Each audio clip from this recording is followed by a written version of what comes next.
तो ये बात है 2025 24 फरवरी का, रात के 12 बज रहे थे और मैं उतने टाइम जग रहा था क्योंकि मेरा एग्ज़ाम था और मैं पढ़ रहा था। 1 हफ़्ते बाद मेरा एग्ज़ाम था, मैं पढ़ रहा था। तभी मुझको ना, मतलब हमारे घर में 2 रूम थे, तो मैं फर्स्ट वाले रूम में था, दूसरे रूम में मेरी मम्मी लोग थी। तो मुझको रात को आवाज़ आया कि कोई दरवाज़ा को धक्का दे के खोला जैसे। फिर मुझको तो लगा कि ऐसा ही होगा, मम्मी उठी होगी। फिर मुझको कोई अंदर में है जैसे लगा, बातचीत हो रहा है जैसे।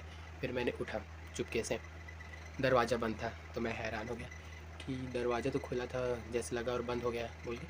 फिर मैं अंदर से दरवाज़ा बंद था तो मैं ज़ोर से धक्का दिया, दरवाज़ा खुला तो पूरा सब तरफ अंधेरा था।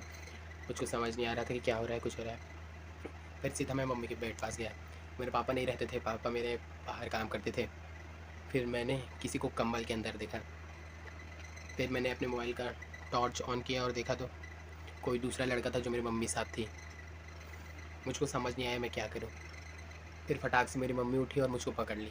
फिर वो लड़का कौन था पता नहीं, भाग गया सीधा। फिर मैंने मेरा हाथ छुड़ाया और मैं देखा, नहीं थी, वही नहीं था वहाँ पर। फिर हमारे बगल घर के जो हमारे भैया थे, वो रात को जग रहे थे तो उसने बोला कि वही लड़का है जो बार बार आता है तुम लोगों के घर। तो मैं समझ गया कि ये कौन है। फिर मुझको समझ नहीं आया मैं क्या करूँ, और रात के 12 बज रहा था, ना ही मेरा नींद हो रहा था, ना ही कुछ मुझको समझ आ रहा था।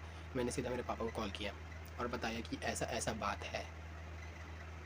फिर मम्मी रोने लगी, मत बताओ मत बताओ, आएंगे तब तेरे पापा हमको मारेंगे, घर से निकाल देंगे, ऐसा वैसा। फिर भी मैंने पापा को बता दिया कि इतना बड़ा बात घर में किसी न किसी को बताना पड़ता। बताया मैंने।